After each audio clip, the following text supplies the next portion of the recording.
Hola, bienvenidos. Les saluda Claudia Palacios. Hoy para hablar de temas de seguridad en Bogotá, a propósito de que hemos conocido una aplicación a través de la cual ahora la ciudadanía puede presentar sus denuncias de los riesgos de seguridad que está corriendo, de las situaciones de seguridad de las que está siendo testigo, pero también a través de todo lo que ha generado la intervención del Bronx. Para hablar de estos temas nos acompaña, por supuesto, el secretario de Seguridad del Distrito, Daniel Mejía. Bienvenido. Muchas gracias.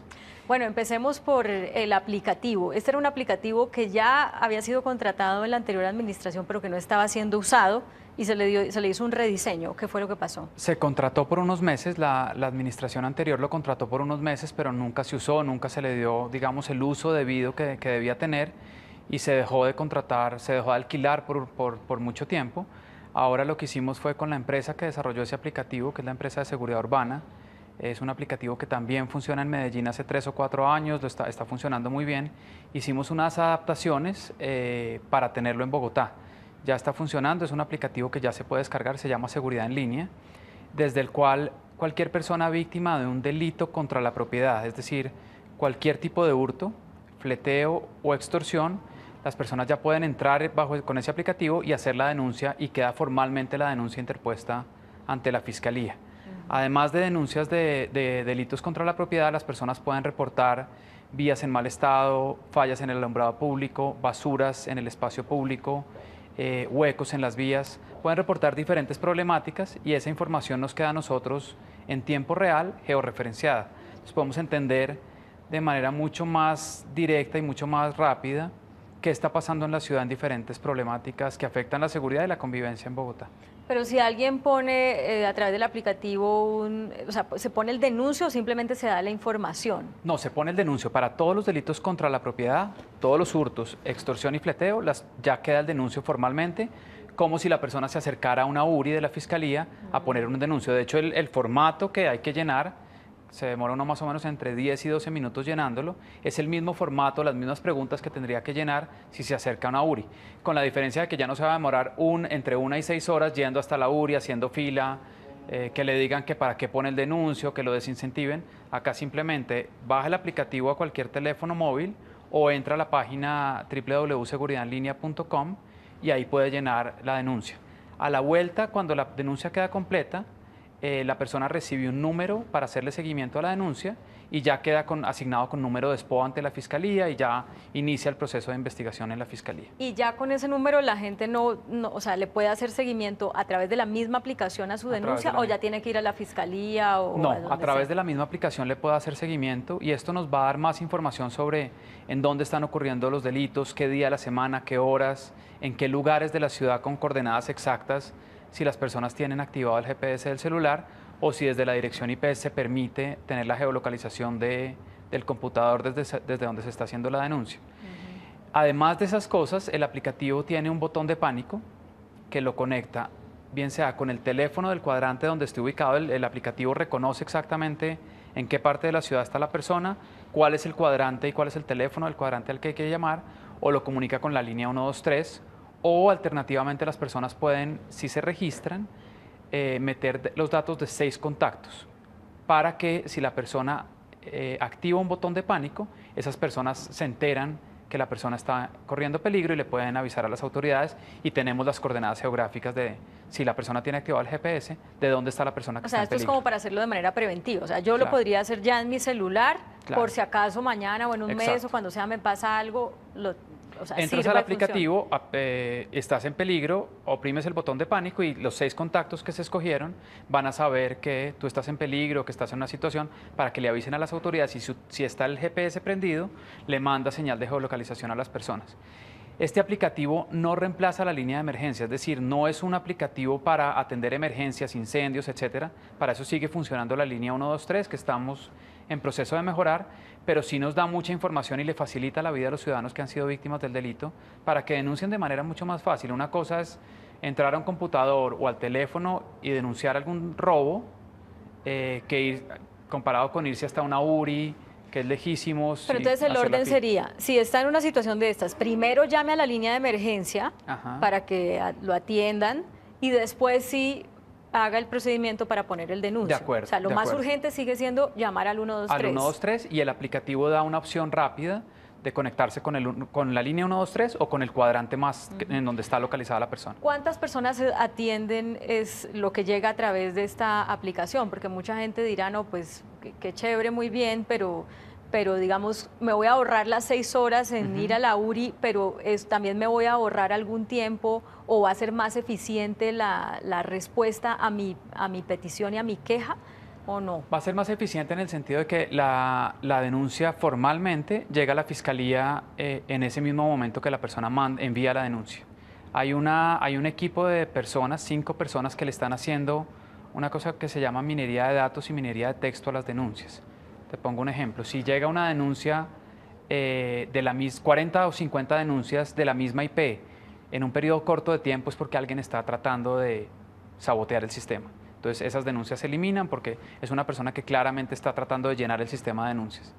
Y las personas básicamente van teniendo grados y van teniendo alguna calificación de las denuncias que van poniendo. Entonces se le empieza a creer más a ciertas denuncias cuando están completas, cuando los nombres el nombre, el teléfono, la cédula de la persona está completa. Nosotros no tenemos forma desde el distrito de ver quién puso la denuncia. Solo la fiscalía, esos datos solo le llegan a la fiscalía. Por no haber usado esa aplicación, ¿hay algún tipo de proceso, como por ejemplo por detrimento patrimonial? Hay un proceso, hay procesos que el Fondo de Vigilancia, el actual Fondo de Vigilancia que pasa a ser una subsecretaría pronto, de la Secretaría de Seguridad, ha habido varios procesos, no solo en este tema del aplicativo de denuncia, sino en los temas de las cámaras que se contrataron de reconocimiento facial, procesos que el Fondo de Vigilancia le ha enviado a los organismos de control para que investiguen fallas en la contratación en la administración anterior. ¿Pero con algún resultado hasta el momento? Hasta el momento no, pero ya se enviaron a los organismos de control esas denuncias. Ya vamos a hablar de lo de las cámaras de reconocimiento facial que no funcionan, pero antes quiero hablar de un tema pues que se volvió el del pan de cada día en Bogotá, porque con el operativo que hicieron hace unas horas para sacar del área de la estanzuela a los habitantes de calle que habían sido sacados del Bronx y que decidieron no recibir la atención de la Secretaría de Integración Social, pues es como trasladar la situación a otra zona de la ciudad. Y ahorita están en la 30 con Sexta. Y bueno, uno se pregunta hasta cuándo más van a irlos corriendo, digamos, trasladando el problema a otras partes de la ciudad, o cuándo se le puede poner un punto final. A ver, yo creo que es importante en este tema que en el día a día se pierde la perspectiva de lo que pasó. En el Bronx ocurrían todo tipo de delitos, explotación sexual de menores de edad, había personas secuestradas, tráfico y alquiler de armas, venta de drogas, todo tipo de delitos. Con la intervención en el Bronx, más o menos se atendieron 1.800 habitantes de calle, que todos los días la Secretaría de Integración Social y el IDIPRON les hacen oferta para que atiendan los albergues, para que vayan a los hogares de paso y para que entren en programas de rehabilitación. Muchos de ellos se han reencontrado con sus familias, han encontrado empleos en diferentes entidades del distrito, en el sector privado, y quedan más o menos unos 200 o 220 habitantes de calle. Eso es lo que yo llamo poner un poco el tema en perspectiva. De 1.800 quedan más o menos 220 habitantes de calle, que se puede de alguna manera llamar esa población flotante, que no ha aceptado la oferta del distrito de ir a los albergues y a los hogares de integración social. Estamos hablando de 1.800 solamente de los que estaban en el momento de la intervención. El sábado 28 de mayo a las 6 de la mañana salieron más o menos entre 1.700 y 1.800 habitantes de calle. Hoy estos problemas que estamos viendo desde hace más o menos 3 semanas, que se mueven de una cuadra a la otra, los cálculos que tenemos con la policía, con la Secretaría de Integración Social, que son más o menos 220 y son casi las mismas personas, que día a día van a los albergues o no aceptan ir a los albergues y se están moviendo de un lugar a otro. ¿Cuál es la disyuntiva que tenemos acá? Si están cometiendo un delito, es decir, están extorsionando a los comerciantes del sector de Mártires, si están vendiéndole o llevándole droga a los menores, a los niños que van a los 5 colegios de Mártires, o si están generando problemas de orden público, la policía tiene la obligación de proteger los derechos de los habitantes de Mártires y los niños de los colegios y conducir estos habitantes de calle a la UPJ. Si no le están generando problemas a nadie, están en el espacio público o están como estaban esta mañana en el sector de la Sexta con carrera 30, es trabajo de integración social seguir haciendo las ofertas. El problema que estamos teniendo ahora es que no están aceptando las ofertas. Muchos de ellos, la gran mayoría manipulados por estas organizaciones criminales que pretenden tener el control territorial de esa zona, no están aceptando la oferta del distrito y estamos viendo jurídicamente qué se puede hacer, porque hay mandatos de la Corte Constitucional que le impiden al distrito conducir a estas personas a la fuerza a los albergues. De hecho, una de las concejales la semana pasada inició una convocatoria de firmas, una petición para firmas para hacerle esa petición formal a la Corte Constitucional. ¿El distrito se suma o se va a sumar a ese mecanismo o va a explorar un mecanismo paralelo? Esta mañana de hecho, la secretaria jurídica hizo una reunión con todos los directores jurídicos de las entidades que tienen que ver con esto, Integración Social, IDIPRON, las personas de la Secretaría de Seguridad, de la Secretaría de Gobierno, para evaluar cuáles son los caminos jurídicos que debemos seguir y cómo pedirle a la Corte que module el fallo. Modular el fallo es básicamente que ese fallo que se emitió para el caso concreto de un habitante de calle en una situación particular pueda extenderse o pueda limitarse o modularse para tratar el tema que estamos viviendo hoy, que son más o menos 200, 220 habitantes de calle que no quieren atender los albergues, que no quieren ir a los albergues y aceptar la oferta del distrito, para algunos de ellos, de alguna manera, que ya están en una situación que un comité de expertos evalúe, de médicos expertos, para declararlos interdictos, aquellos que han perdido voluntad de elegir, los que están en una situación de dependencia de consumo de drogas muy fuerte. Pero eso no lo pueden hacer sino hasta que la Corte diga, modulamos el fallo, se puede hacer. Se está evaluando cuál fue el fallo, en qué circunstancias se dio y qué cambios habría que hacer o qué interpretación jurídica de ese fallo habría que hacer para poder, no para todos los habitantes de calle, esto lo repito 1001 veces, no para todos los habitantes de calle, pero sí para aquellos que ya perdieron voluntad de elegir racionalmente y están afectando no solo su seguridad, sino la seguridad de las personas que lo rodean. Usted habla de afectación en términos de que si están robando, que si están ofreciendo drogas, pero con muchos de ellos sucede que su sola presencia genera una afectación, por ejemplo, al comercio, porque los transeúntes, los compradores, pues no llegan por el miedo a lo que pueda hacerles un habitante de calle. ¿Eso cómo se maneja? Porque hay una afectación, en efecto, pero pues ellos no están precisamente robando ni ofreciendo droga. Acá la línea divisoria es difícil, es decir, el problema de habitantes de calle antes de la intervención en el Bronx, o como lo trataron administraciones anteriores, están confinados allá en un sitio, que no molestan a nadie, que no los vemos, pero no debe ser un tema estético o cosmético. Es decir, no puede ser que porque lucen mal o huelen mal, entonces son un problema para la sociedad. Es cuando empiezan a afectar los derechos de los comerciantes, de los niños que están yendo a sus colegios, o de las personas que transitan por el sector porque están atracando, que se vuelven un problema de seguridad y hay que intervenir con herramientas de política criminal. Pero en ese caso puntual, no están robando, no están ofreciendo droga, pero su sola presencia espanta a los clientes de los comerciantes. En ese caso, ¿sigue siendo un tema de integración social o la policía puede hacer algo? Es un tema de integración social, porque imagínate que alguien decida que no le gustan las mujeres enfrente de su comercio, o que no le gustan los hombres o los viejitos o los niños porque hacen mucho ruido. Imagínate que hubiera 10 niños que hacen mucho ruido y espantan a los clientes. Ese no es un problema de seguridad, ni es un problema, pues es un problema de tratarlo con otras herramientas que no son de política criminal o de política de seguridad. Usted dijo hace un momento que ya varios de esos 1.600 o 1.580 habitantes de calle que han recibido atención están trabajando en el sector público o privado. Eso quiere decir que estaban en unas condiciones, o sea, no estaban perdidos en las drogas, que tenían capacidad de trabajar y, digamos, dan la confianza para que alguien los contrate. Claro, muchos de ellos entran en programas de rehabilitación. Hay que distinguir entre un consumo de total dependencia a las drogas, de un consumo ocasional, que no es problemático, que no es una adicción, digamos, médicamente no puede ser visto como una adicción, sino que es una persona que ocasionalmente consume drogas. Muchos de ellos se han reencontrado con sus familias, muchos se han rehabilitado. A más o menos 100, 120 el distrito les ha dado empleos, unos empleos obviamente remunerados, y han encontrado un sustento y han agradecido, digamos, la intervención que se hizo en el Bronx. Otros que tienen un patrón de dependencia de sustancias psicoactivas mucho más fuerte, para ellos ha sido mucho más difícil abandonar la calle, abandonar las drogas y abandonar, digamos, ese modo de vida que tenían o que tienen ahora. El distrito sigue haciendo las ofertas para que entren a los programas de rehabilitación, para que reciban atención básica en salud. Algunos de ellos no quieren y es ahí donde empezamos a ver los problemas y las disyuntivas para ver cómo los tratamos. Sí. Hace unos días entonces fueron los comerciantes de la estanzuela, se hizo el operativo de esta mañana, ya salieron de ahí, está acordonada la zona. Pero pasado mañana serán los vecinos de la 30 con Sexta. ¿Cuándo viene el operativo para sacar a esos 220 habitantes de calle o los grupos de ellos que puedan estar ahí. A ver, esto se ha venido reduciendo. Cuando 2 o 3 semanas después de la intervención en el Bronx, más o menos a mediados de junio, estábamos hablando de un problema de entre 500 y 600 habitantes de calle. Hoy estamos en un problema de 200 que no quieren aceptar la oferta y vamos a seguir con la Secretaría de Integración Social, con el IDIPRON, seguimos haciendo las ofertas, hay acompañamiento de policía para garantizar la seguridad de los habitantes del sector, en cualquier sector de la ciudad. Tenemos que seguirlo haciendo y no porque queden 200 y en 2 meses no hayamos podido resolver al 100% el problema, vamos a desfallecer. Yo creo que este es un problema, un reto de política social, más que un problema.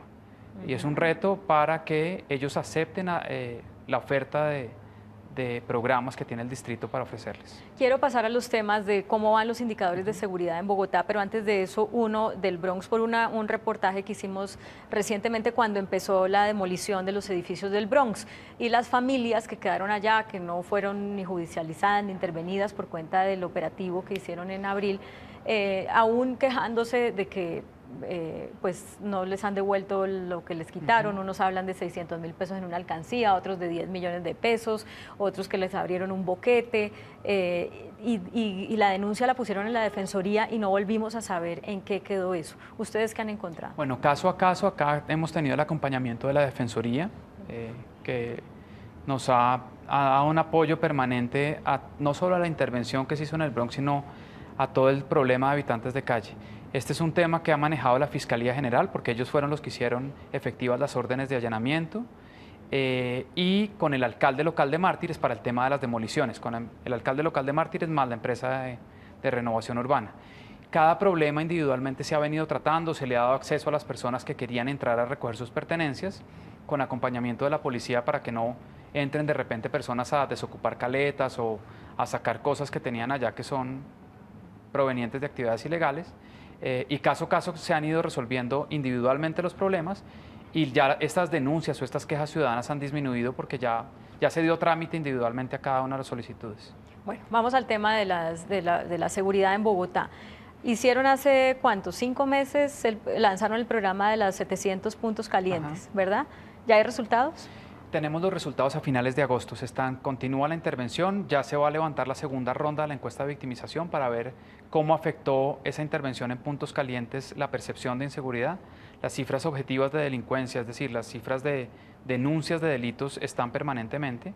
Ahora falta levantar la segunda ronda de la encuesta y a finales de agosto terminamos y en septiembre presentamos los principales resultados. Pero preliminarmente ya Preliminarmente lo que estamos viendo es una reducción muy fuerte en 2 delitos, lesiones personales y hurto a personas, que son los delitos de mayor impacto, de más alto impacto. Que por cierto, lesiones personales no lo habían logrado bajar, iba creciendo. Iba ¿Ahorita creciendo cómo hasta va? finales de mayo, principios de junio, había 2 delitos que todos estaban disminuyendo y había 2 delitos que nos estaban aumentando, lesiones personales y hurto automotores. Ya la tendencia con lesiones personales logramos revertirla y hoy está disminuyendo más o menos al 4% respecto al mismo periodo del año anterior.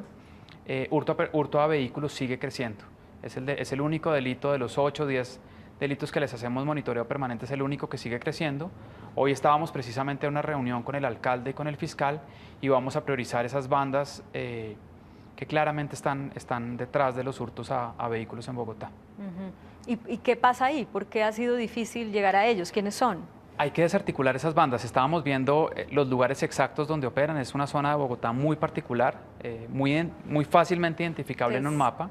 Es la zona occidental de Bogotá, sobre todo la avenida Boyacá. Entonces estamos haciendo todo el trabajo de investigación criminal para, digamos, desarticular esta banda y probablemente con esa desarticulación va a disminuir el hurto a vehículos porque está muy concentrado en esa zona de Bogotá.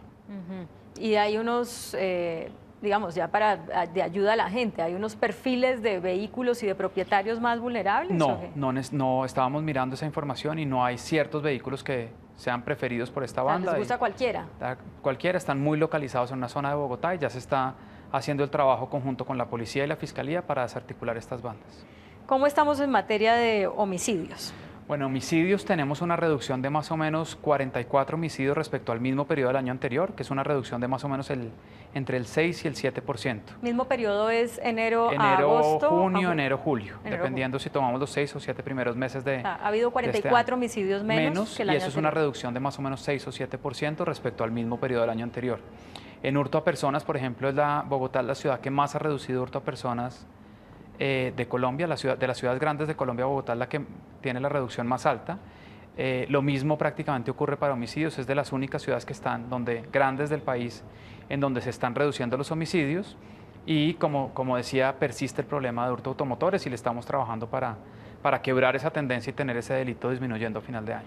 ¿Qué ha pasado con esas denuncias que conocimos a principio de año sobre cámaras de seguridad que habían sido instaladas por toda la ciudad pero que no funcionaban porque el sistema de reconocimiento facial no estaba vinculado con la Dijín, o cámaras puestas en las patrullas de policía, que lo dijo el Contralor el día de ayer, que tampoco estaban funcionando o simplemente están ahí de adorno?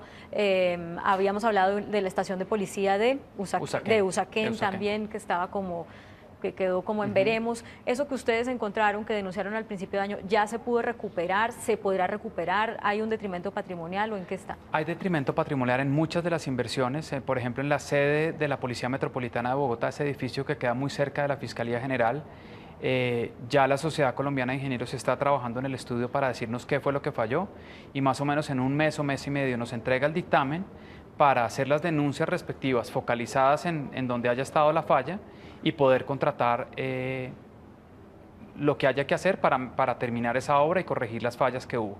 Con respecto a las cámaras de reconocimiento facial, ya se le entregó a los organismos de control los problemas en esa contratación y el problema era clarísimo, que no invitaron a las mesas técnicas para contratar esas cámaras, no invitaron a la Dirección de Investigación Criminal de la Policía, la DIJÍN.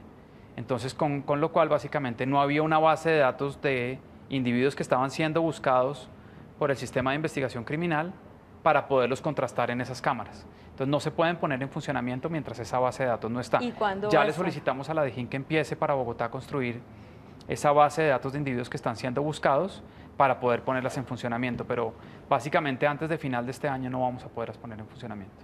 Ya. Porque esa base no va a estar, esa base de datos no va a estar. ¿Qué ha pasado con la constitución de la Secretaría de Seguridad? El plazo es 1 de septiembre y yo todavía no sé si le llamo secretario o subsecretario. A ver, después de la aprobación entre febrero y marzo por parte del Consejo, había un tema que la gente, muchos no conocíamos, yo tampoco lo conocía, que son los estudios técnicos. Los estudios técnicos ya los tenemos casi listos, los estamos radicando ante el Servicio Civil, estamos en los últimos temas presupuestales de los temas de funcionamiento, de gastos de funcionamiento.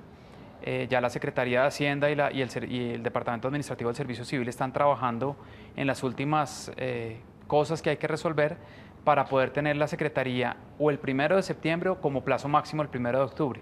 Porque si nos pasamos del 1 de octubre, el plazo que nos dio el Consejo para crear la Secretaría es de 6 meses. Con lo cual, si nos pasamos del 1 de octubre, es decir, del 4 de octubre, porque Hacienda solo hace transferencias los primeros de cada mes, nos tocaría volver a pasar por Consejo. Entonces tenemos esa fecha límite del 1 de octubre. ¿Y si van a alcanzar? O sea, sí, queda menos de mes y medio. No, tenemos que alcanzar. Ya está casi todo listo, ya faltan las últimas temas presupuestales de cuál va a ser exactamente el presupuesto de funcionamiento. ¿Cuánto necesitan que no se han podido poner de acuerdo? A ver, respecto a lo que ya había, que eran más o menos 45.000 millones entre el Fondo de Vigilancia y la Subsecretaría de Seguridad, hacen falta entre 15 y 20.000 millones de pesos de funcionamiento para crear la estructura de la Secretaría de Seguridad. Aquí hay que ser claros en una cosa, el presupuesto de inversión para seguridad que quedó aprobado en el plan de desarrollo es más o menos 109% superior, es decir, más que se duplica el presupuesto de inversión en seguridad.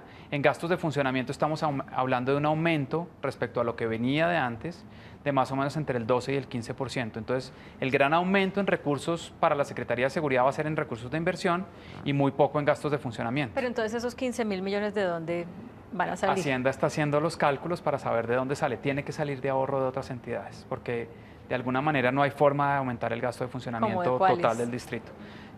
Va a haber seguramente una orden del alcalde de que hay que ahorrar en todas las entidades, hay que hacer ciertas cosas para ahorrar recursos y poder financiar. ¿Y no pueden empezar sin los 15.000 millones? No podemos comenzar porque no habría el aval de Hacienda para comenzar la Secretaría de Seguridad. Ya.